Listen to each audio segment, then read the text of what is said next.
This is Product by Design, a podcast by Prodigy, where we explore technology, artificial intelligence, user experience, product management, and the philosophy of building products and companies. All right, welcome back to another episode of Product by Design. I am Kyle, and this week we have another awesome guest with us, Pete Hawks. Pete, welcome to the podcast. Thanks, Kyle. Awesome. To be here. Yeah, well, great to have you here. Let me give a brief introduction for Pete, and then Pete, you can tell us a little bit more about yourself. But Pete is a designer and developer, a tinkerer and mentor with a passion for human-centered design and development. He's an educator and the head of design at Daily, which is a developer-first web RTC API platform. So a lot to unpack there, and I'm excited to talk more about it. But why don't you tell us a little bit more about yourself? Yeah, sure. I'm a designer by training. I went to have a degree in graphic design. It was a traditional degree, primarily focused in things like typography, branding, editorial design, book binding, letterpress, and the like, which I thoroughly loved. But I've always been close as well. Pre-internet, I was tinkering around on bulletin board and other things, and always into games, and that led to an affinity for programming as well. And so I've mixed the two throughout my career. Early career, I was a Flash guy, so built a lot of one-off Flash experiences for better, and really thoroughly enjoyed that part of my career. Around 2009, I went back to grad school at UCLA in their design media arts program. And since then, I've been working primarily with tech startups, where I've really enjoyed working closely with very talented engineers. That's a great background, and I'm excited to dive into it a little bit more. But before we do, why don't you tell us a little bit more about, maybe what you like to do outside of design and outside of the office? Oh, sure. I have three children. They keep me very busy. So outside the office, spending a lot of time with them, but also time outdoors. That's where I think most clearly and where I get the most inspiration. I live in the Bay Area in Northern California, so there's just so much to explore and see, from coastal areas to the mountains, and I should spend even more time than I do, but that's where I'm happiest. Very nice. All right. Well, I'm excited to kind of talk a little bit more about design, about some of your background, some of your experience, and maybe you can tell us a little bit more about some of your journey. You talked about starting early in design, in graphic design, some of the early web and Flash. Tell us a little bit more about that journey, and then eventually what brought you to your current role and what you're doing now. Yeah, I mean, I spent a lot of time with Flash, and as I said, I thoroughly enjoyed it. I think what I liked about it was the balance between design, this kind of and technology.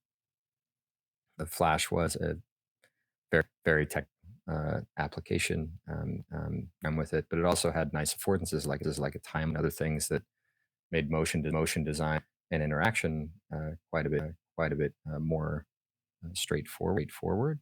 I loved Flash as a platform because mentioned mentorship in my bio. It was a great tool for teaching designers and artists, as like an entry point for more technical things. The interface was familiar and was friendly, and I think it guided creatives into more technical workflows in a really gratifying way. And I love that. So I taught Flash at the university level for that reason. Very much enjoyed it. I ran an Adobe user group for Flash as well for a while for that same reason. And since have, even in my post uh, Flash life. um, uh, I've gravitated to similar tools like processing and Arduino that are very technical and very capable technically as well, but are geared and really designed in a way that they don't alienate um, creatives. And so my career has really been kind of tracking that intersection between um, design and technology. Grad program I went through at UCLA was fantastic for that. It's called Design Media Arts. And it's kind of one part graphic, as we might uh, think of it more generally. Another part with a capital A, and then another part is pure technology, experimentation, tinkering. Um, I spent some time at a research lab with Nokia after that. It was a short stint, but there I and in that grad program, I got used to hanging out with and collaborating with engineers. And I mean, I love working with other designers as well. But it was almost like I found a lot more creative opportunity when paired with really capable engineers. And also, um, as it is with these things, a lot more commonality than is typically expected. Engineers solve really tough problems and they do it creatively. And there was a lot of opportunity to kind of understand better the engineering side of things, but also advocate for the creative side of things. Um, I, I find them a better designer if I can speak technical language and understand those processes. And so I've invested time in technical chops, at least sharp enough that I can empathy uh, for the engineers that I'm working with. Um, and after grad school, I worked at a type of a startup where we explored all sorts of different types of experiences, product design, and um, cutting edge technology of all sorts. It was I worked for a startup called Oblong Industries. They're based in Los Angeles. Famous mostly from one of the co-founders worked on Minority Report, and a lot of what we ended up doing were large scale data visualization spaces, but also simulations and multi-user interfaces and future forms of computing. It was a lot of fun. Also, a business that the pandemic early um, and ended uh, because a lot of our biggest projects did in physical spaces, which quickly became vacant. Executive briefing centers and large collaboration spaces. Um, Unfortunately, years prior, one of the co-founders had spun off of that company, had kept, had started a new venture using many of the, um, like we had solved a lot of really hard problems and worked in this space around collaboration, video collaboration across the world at a really high fidelity, and started a company called Daily, where I work now. And initially, Daily uh, was working also in a similar like collaboration space with kind of hardware in the mix. Um, but starting around 2014, sorry, my dates are probably completely off here because I wasn't part of this history.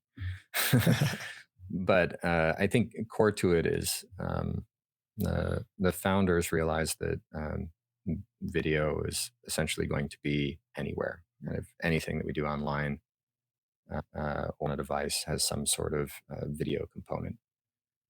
And so Daily really was started to build tools for video. Um, and with COVID, um, those opportunities kind of exploded because industries pivoted very rapidly into virtual video spaces. So today, daily, if you're adding a video communication element to your app or to your website, we help you do that. Um, mm, it's similar to any other third-party implementation. Like if you needed something to handle payments, you might use Stripe.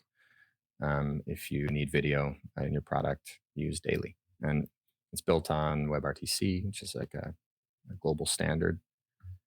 And what we do now is we supply simple tools for getting started in that space if you're not really sure where to start. And we partner with interesting companies that allow non-technical folks to get a footing. Video is hard. And that's our goal, is to make hard things easy. So we have great documentation, great tutorials, great support. And along the way, there are plenty of interesting design problems that arise either from maintaining all of those materials and infrastructure, and just generally the brand that goes along with it, but also in interfacing with our customers and helping them solve their own product problems. I think that's really interesting because, like you said, I think video is becoming so much more prevalent. And it's, obviously, I think we've all seen that through not just the recent past, but just through social media, through all of the applications and things that we're using. So I'm interested, what are some of the things that you're seeing, video uh, becoming more and more a part of through the work that you're doing? Like, what are some of the most common applications? And then maybe what are some of the more interesting applications that you've seen video being integrated into? Yeah, I mean, I'll speak first to where I started in the collaboration space. During the pandemic, I ran a product design and engineering team. In the later years of Oblong, we were building out a web-based, browser-based collaboration tool, focusing primarily on sharing multiple items simultaneously, and some new UX flows related to what that might look like. Exploring use cases where that would be particularly useful, not just me presenting to you, but the two of us sharing our pixels at the same time and working collaboratively together live. But doing that, and this was something that we worked on in a much larger and more complex scale at Oblong, but we wanted to build a tool that uh, would do that in a browser. Um, Mostly so that it would address the current need, which was that everybody was working from home, and these new needs arose. This is incidentally way into Daily is we implemented Daily platform into that product. So before I joined, I was a customer. But the collaboration space is, and there's ed tech is huge in that space. Future of work. We have customers exploring virtual office spaces in lieu of the physical spaces.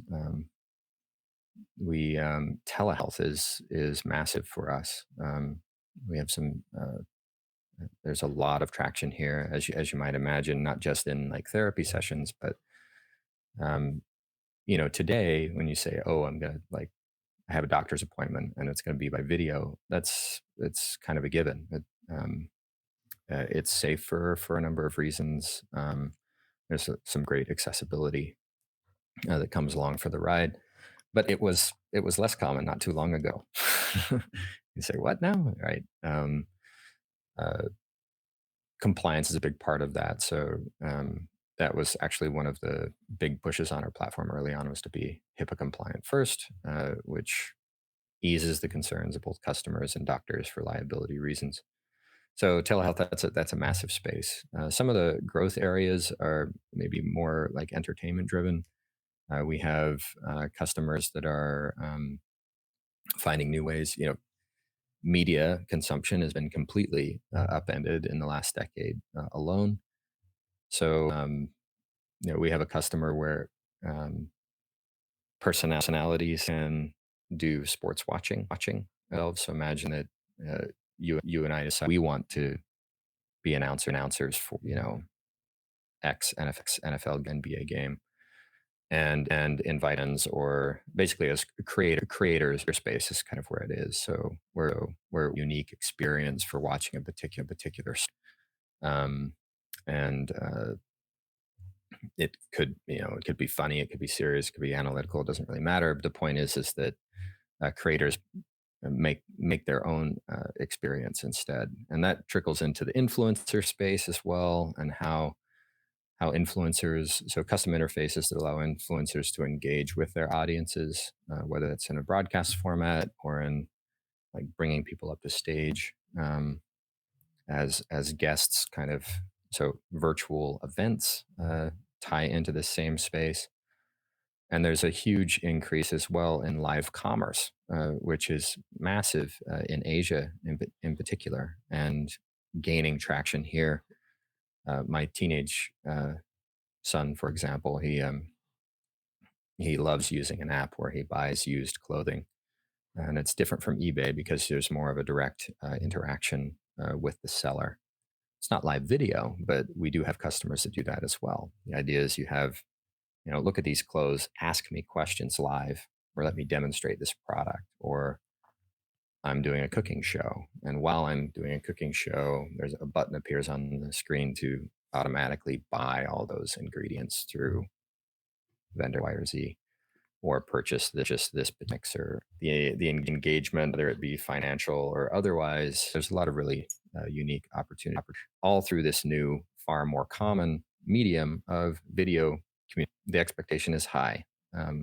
My kids call me on FaceTime as a default, right? It doesn't matter. They don't need to see. Sometimes the camera's just staring at the ceiling, but it's there as needed, and it's an expectation. So as they enter the workforce, as as they become professionals themselves, those expectations will trickle up. Um, the same way we saw, you know, things like Twitter, that was initially just thought of as a entertainment communication tool, to like core uh, PR communication platform. So I think that's really fascinating, as especially that last point where it's almost the flip of where the millennial generation avoids the phone call at almost all costs, where and I say we because we don't want to have that verbal communication right, whenever possible.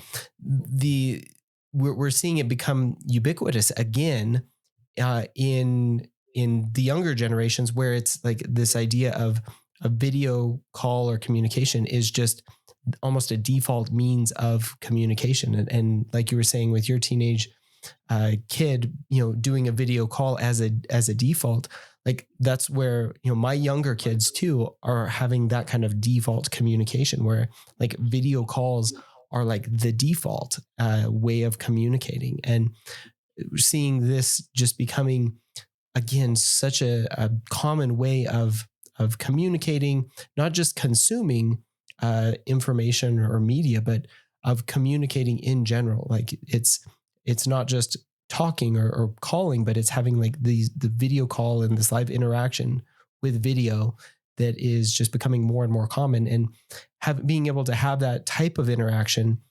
in embedded into the experiences. And I was actually that you just brought to mind this idea again, because this goes to more of a personal experience, but like my kids, they play Roblox, and they do it with a video call going on in a separate application, so they can do this with a friend, have a video call and play Roblox at the same time. And Roblox is now introducing the ability to do that in apps, so like be able to have avatars and do video call while playing all at the same time, coming out to my understanding soon. But again, this like having all of these experiences integrated so that you have this video capability within the different apps and within the different experiences, as opposed to yeah, having to have multiple types of things going on in different places. yeah. Some gaming is another really exciting space that we work with. We have a number of vendors that are using proximity chat, Some are Roblox, Minecraft-like experiences. Can walk around, but you can only hear the rest of the people in the game if you are up close to them. You can close a door and it's private. We did a virtual event recently with a customer of ours called Nowhere, where they host events, and it, it was really quite interesting wandering around the space. We held an all hands in their space, and it really was a similar experience to walking through, you know, a social gathering of some sort, and uh, hearing conversation come and go, and being able to walk off into the corner to have a private conversation with someone, or engage in the main presentation, which was happening in a more central area. It's fascinating, even if the interfaces are fairly crude. How I don't I don't mean that derogatorily, but how much of a like human experience you can derive from those things. My two older children lived in another state for most of their years growing up, and a core part of uh, parenting strategy living in another state was playing craft with them, and Roblox for that matter, often with a video call, like you do, or like your kids do, open in the background. And I was really with the affordances that these interface created as a parent. You know, I'd go fishing with, so we're not even like mining for ore or going after the ender dragging. We're just sitting, body of water, pitching and talking. Yep. Yep. And that's, it's really great that these types of experiences can, can afford such a simple and meaningful experience. Yeah, I absolutely agree, and it's fascinating in a number of different ways. And I'm interested in what are some of the UX considerations that you see and that you deal with in all of this, because it feels like there are so many different ways to approach these problems. You're talking about all of the different industries that you're working with that are beginning to incorporate or have incorporated these types of things. As you're working through this, what are some of the things that you're thinking about from a UX perspective in order to make a lot of this work in ways that make it feel very seamless and very easy for people using it? I mean, with all new technologies, there's a lot of stumbling first. Hyped up Flash's example. The Flash intro was ubiquitous across the internet, and is, from a UX perspective, just laughed at. Like the ridiculousness of having to sit through 20, 30-second animation commercial of some sort. It seems just utterly ridiculous from a UX standpoint, and yet it was canon. It was a standard. Every site had it. It served a functional purpose. It allowed the larger content to stream in the background. And I think that was part of the reason that it stuck around for so long. But ultimately, from a UX standpoint, it was wrong. When you walk into a storefront, walk into a shoe store, um, you know, if you had to sit through a 20-second like dog and pony pitch by a salesperson before you could even enter the store, people wouldn't go into stores. They'd avoid it. They'd go to a different one. And these are the same types of analogies, I think, that work really well when we talk about video UX. Zoom meetings. This is for most folks, this is their first experience in video UX. Zoom, part of the reason they did so well is they took a fairly simple concept that was failing miserable in WebEx. The founders of Zoom came from WebEx, took all of the really frustrating UX pieces and just got rid of them, and built their own tool from the ground up and built it more cleanly. And this is a common success in tech, just to do something more simply. However, there were a lot of things they didn't really get right. If you think, being in a conference room and you're scheduled same way you are, right? But as you approach this meeting space, you may see the office on the, or sorry, the conference room the outside of the conference room. It might have windows, it might not. Some of those, the door might be open, or it might not be. And even that, door is open, a door is closed. If door is closed, I'm probably going to wait, or at least check to see if another meeting is in progress before I enter. If it's open, I can look inside and see if I'm the first person there, or if there are already a bunch of people there waiting. Am I suddenly late? Maybe my timing was off. You can figure that out if there's a presentation in progress and a bunch of people waiting. In a virtual space, in a Zoom environment, we don't get that. You just drop immediately into a meeting, kind of unawares. Now, increasingly, like the podcast platform that we're using here, there's the hair check, so pre-call experience where I test my microphone, I look at my camera, make sure that in the background I don't have unexpected cat or something like that. That pre-call experience is an important forward in video backs. But there's still so many other things that could be addressed. I mean, the fact that we're connecting to private spaces here. So in my basement, and you're in your home there, and the internet is full of comical video clips of people.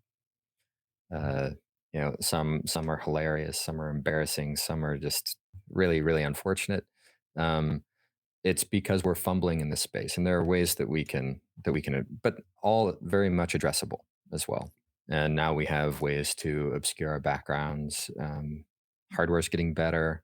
There are new tools and other integrations. AI makes video processing live and in real time, and in ways that we couldn't just a few months prior.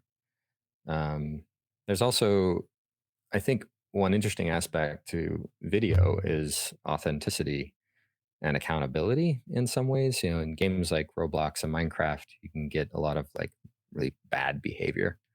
Um, this comes from the head of design from in the space specifically to address issues of just accountability. Behave better when their face is visible rather than being hidden behind an anonymous avatar. So, video, it provides many affordances, clearly, but there are also a lot of new considerations. We'll put it that way. Yeah. I'm interested kind of going along those same lines. Where do you see this going into the future? Now, you mentioned a couple things as far as things we can address and things that are changing. Where do you see this progressing as we go down this road? Over the next year or 5 years, or even down into the future. What does the future of this look like? Um, well, it's all moving really really fast, but I think increased use of video in products and services where they might not um, be uh, present or prominent today. In the telehealth space, this may sound bizarre, but imagine that you could actually have a visit to the dentist from your home.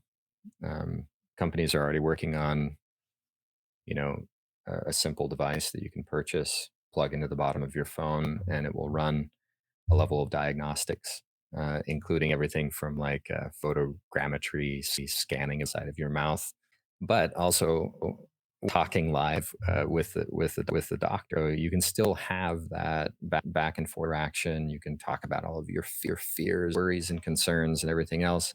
Doctor can respond in real time while looking at you, and without having to trust town.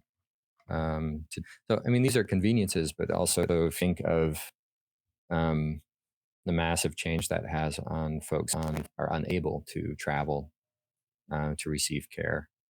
Um, we're talking rural areas, third world economies, or just folks that for whatever reason can't travel. So that's one like really exciting, and but also other like right now service, you're talking with your bank or something like that. If video calls like a standard thing, I could see in the support sphere there being more affordances on that front. There's a trust thing there as well. Am I talking to a bot? Am I talking to a real person? So you could see companies kind of doubling down on, hey, we have real live support staff. And you can see that it's a real person. They're not tucked in some dark cubicle somewhere in abhorrent conditions, but they're calling me from a real office space or from the comfort of their own home. And they're friendly. And we often discount the huge amount of communication that comes from just body language and posturing, you know, and that can be really critical in health settings and support settings, and a number, and even educational setting. You know, the all plays an important role, and new tools I think will help those experiences be a lot more impactful. So, Yeah, absolutely. I think that makes a lot of sense. Now, I'm interested in, speaking a little bit more about some of the design side. You mentioned teaching and mentoring in design. What are some of the key principles and concepts that you teach and mentor either young designers or people who are early in their career, growing in their career as designers? I think the most important theme is kind of breaking down these notions that there's like your creative side and your technical side. Um, in my like K through 12 education growing up, it was very clear. It was basically like you were an artist, and that's what I was branded. I was an artist, and therefore I was not expected to be good at math or science or other things. And I think it's really common, particularly in with designers and artists as well.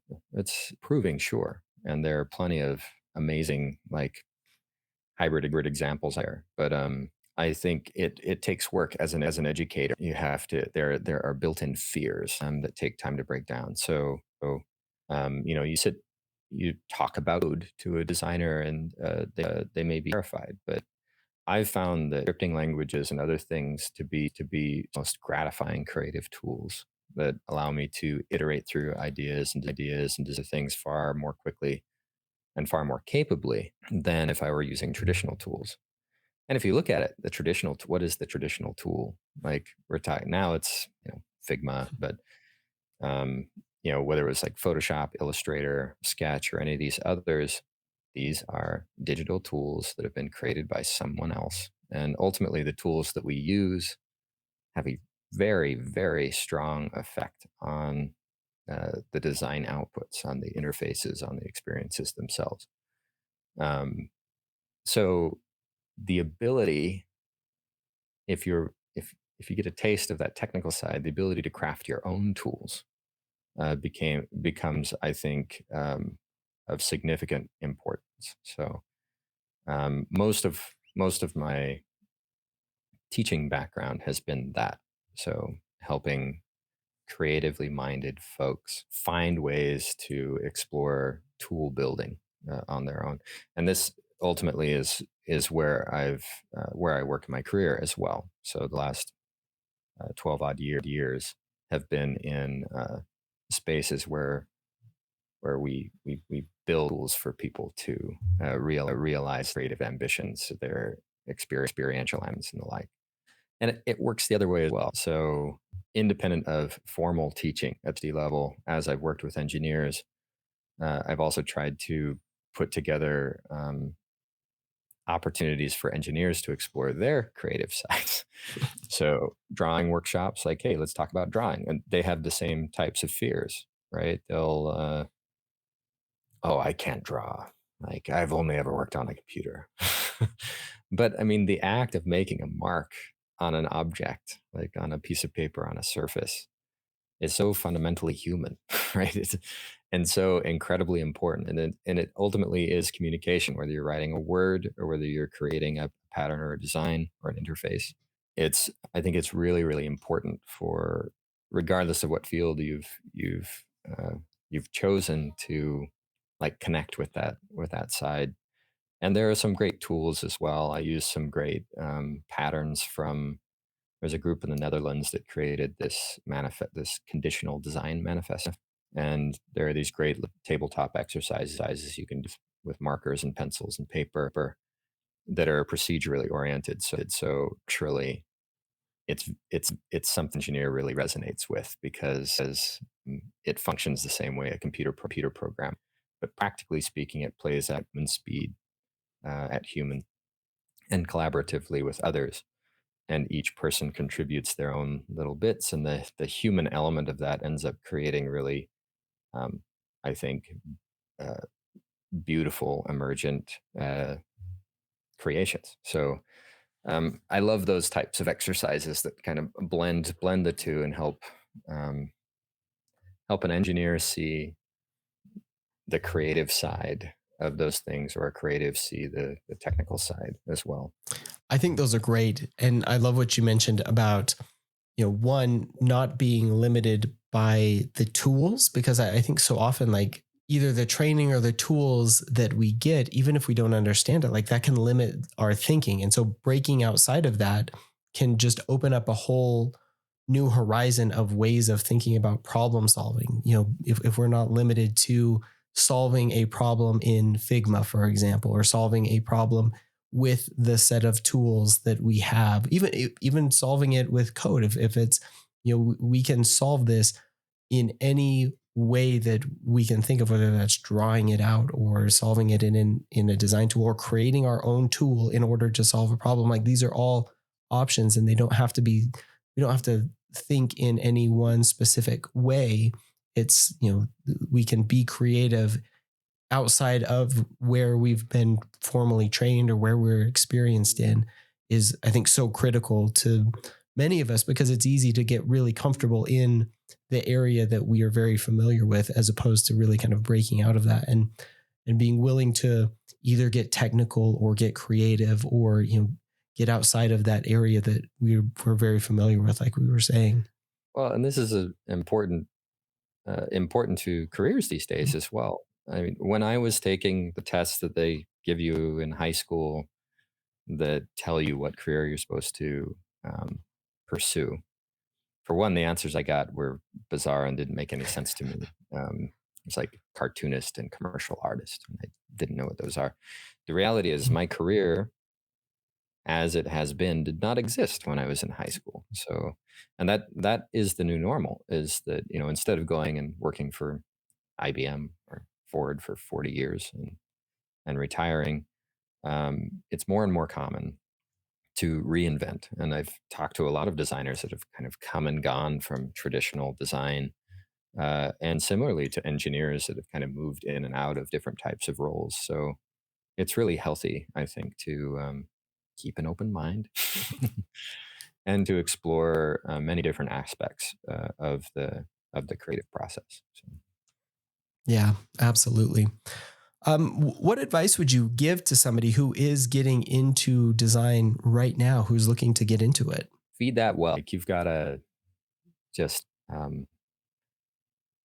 collecting. I think is a great tool for design. Whether that be nice coffee table books that can get expensive, but there's there's um, there's so much out there to get exposed to, and doing it on your own will be limiting. So you can be very capable.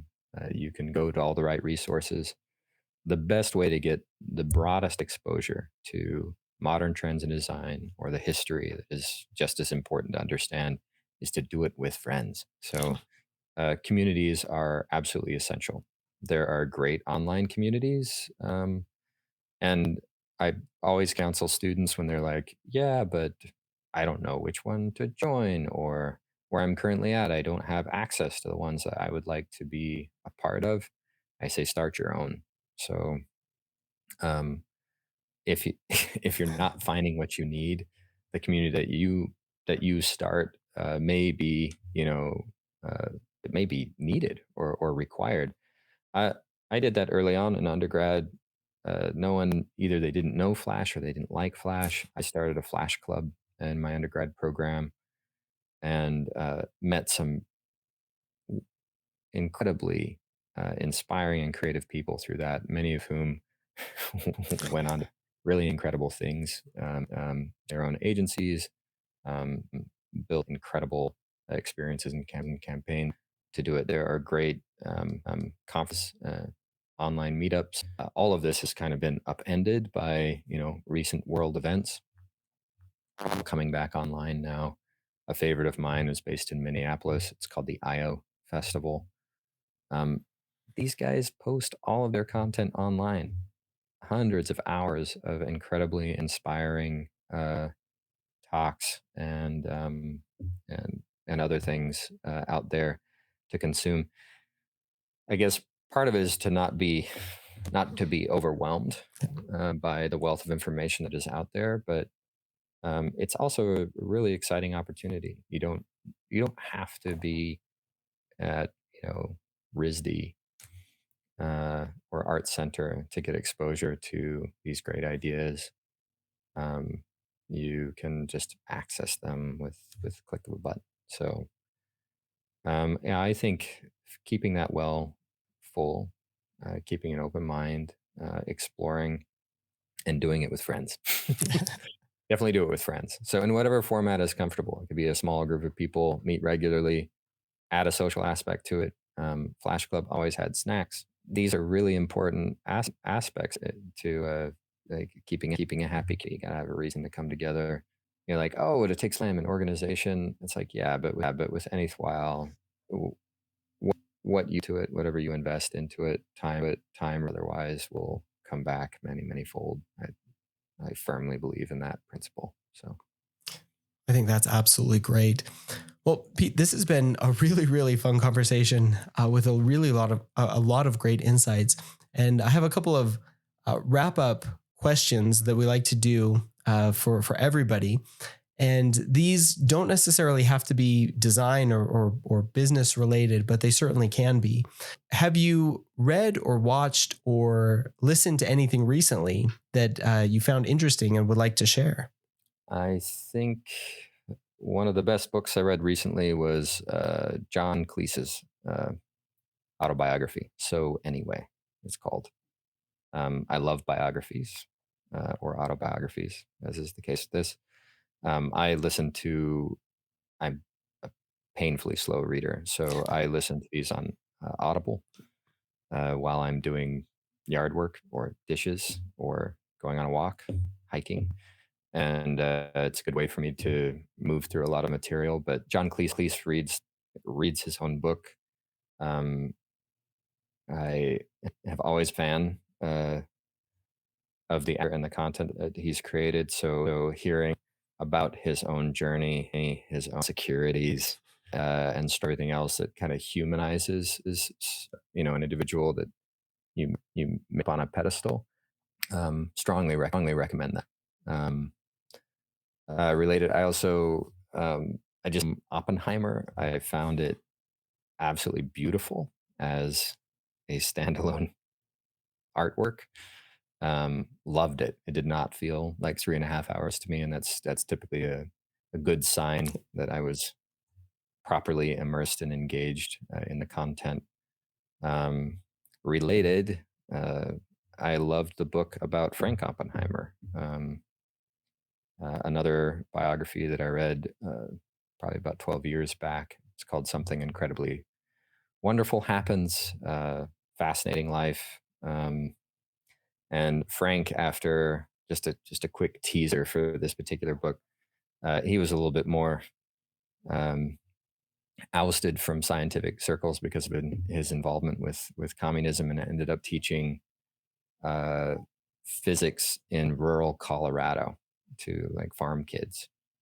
And as a result, came up with really practical demonstrations of really complex ideas, which eventually led to founding the Exploratorium in San Francisco, which is an incredible science museum geared towards children, but fascinating for adults as well, and full of dozens of amazing on uh, experiences that just crack your head wide in ways that no science lecture ever could. So, um, yeah, biographies.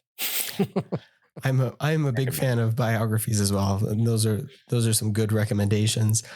All right. And last question, are there any products that you've used, either digital or physical, that you've either enjoyed using or, maybe not enjoyed using? This topic. This is the curse of working in UX design of any kind. As soon as you learn about typography, it's like, whoa, typography. But then suddenly you see how ugly the world can be in some ways, and to learn to live with that. And with me, it's the same with uh, I have anger management issues when it comes to digital interfaces because I have high expectations for how things should be. But rather than get into that and the various things, my favorite tool is here with me most of the time, just right here. Favorite tool. This is a Victorinox Swiss Army knife. The brand is strong for a reason. Simple, beautiful.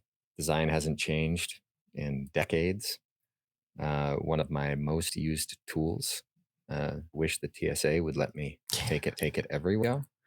But I love it. I use it near daily, and I think it's the relation of design and technology and utility, like function and form, right here.